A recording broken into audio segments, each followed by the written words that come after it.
بسم اللہ الرحمن الرحیم۔ چیپٹر نمبر 16 ہے انٹرپرینیورشپ۔ انٹرپرینیورشپ کو کسی بھی قوم کا بہترین اثاثہ کہا جاتا ہے جس میں نوکری اور ترقی کی کوئی خاص حد مقرر نہیں، تاہم محنت، لگن، سوچ اور جذبہ آپ کو کامیابیوں کی بلندیوں تک پہنچا سکتے ہیں۔ یہی وجہ ہے کہ دنیا بھر کے تمام ترقی یافتہ ممالک انٹرپرینیورشپ کی طرف بڑھ رہے ہیں۔ تعلیمی ماہرین کی رائے کے مطابق پاکستان سے بے روزگاری کے خاتمے اور معاشی ترقی کی شرح بڑھانے کے لیے ضروری ہے کہ انٹرپرینیورشپ کے رجحان کو فروغ دیا جائے۔ نیا کاروبار کیا ہے؟ کاروبار شروع کرنے کی راہ میں حائل غلط فہمیاں۔ اکثر لوگ ناکامی کا خیال خود پر مسلط کر لیتے ہیں اور اسی وجہ سے کاروبار شروع کرنے کا خیال ان کے ذہن میں نہیں ابھرتا۔ گھر یا خاندان میں کوئی بھی فرد کاروبار سے وابستہ نہیں ہوتا، جس کے باعث گھر یا خاندان سے کسی قسم کی سپورٹ حاصل نہیں ہوتی۔ اکثر لوگ یہ بھی سوچتے ہیں کہ کاروبار شروع کرنے کے لیے بہت زیادہ رقم کی ضرورت ہوتی ہے، جو کہ فی الحال موجود نہیں ہے۔ کاروبار شروع کرنے کے حوالے سے کوئی تجربہ موجود نہیں ہے۔ کاروبار شروع کرنے کے حوالے سے اوپر بیان کی گئی رکاوٹیں محض غلط خیال ہے۔ اگر مناسب تحقیق اور منصوبہ بندی کے تحت کاروبار شروع کیا جائے تو معاشی حالات میں مثبت تبدیلی اور کاروبار میں 100% کامیابی کے امکانات موجود ہوتے ہیں، اور یوں ہر شخص باضابطہ طریقہ کار کے تحت ایک کامیاب کاروبار فرد کی طرح کامیاب ہو سکتا ہے۔ کاروبار کے فوائد: آمدنی پر مکمل اختیارات، ذاتی کاوش کی بنیاد پر آمدنی میں مسلسل اضافہ، اپنے خیالات پر عمل درآمد کیا جا سکتا ہے، دوسروں کی تقلید کی بجائے رہنمائی کرنا۔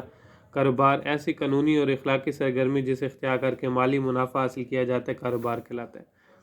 کاروبار کرنے والے کو کاروباری فرد یعنی کہ انٹرپرینیور کہتے ہیں۔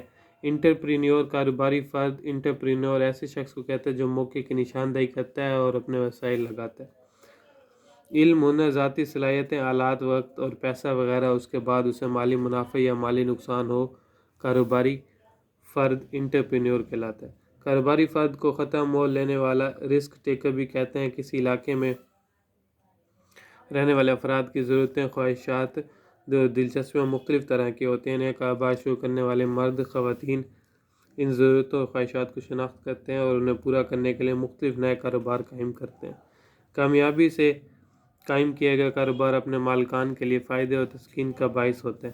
کاروبار کی مختلف قسمیں ہوتی ہیں، جیسے نجی یا سرکاری، باضابطہ، فارمل یا غیر رسمی، انفارمل، انفرادی یا اجتماعی، تجارتی یا سماجی، مقامی یا بیرونی، چھوٹے، درمیانے یا بڑے، مصنوعات تیار کرنے والے، مینوفیکچرنگ یا خدمات مہیا کرنے والے، اشیاء، صف یا صنعتی سامان بنانے والے۔ کامیاب کاروباری ادارے، خواہ ان کی نوعیت کیسی ہی ہو، مسائل کے حل یا گاہکوں کو مطلوبہ خواہشات اور ضرورتوں کو پورا کرنے کے لیے قابل قدر اور مؤثر طریقے سے تلاش کر کے لاتے ہیں۔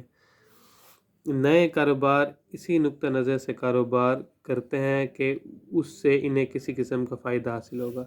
چھوٹے کاروبار کے معنی: چھوٹے کاروبار کے معنی ہے آزادانہ انتظامیہ، مالک کا لگایا ہوا سرمایہ، زیادہ تر مقامی سطح پر کام۔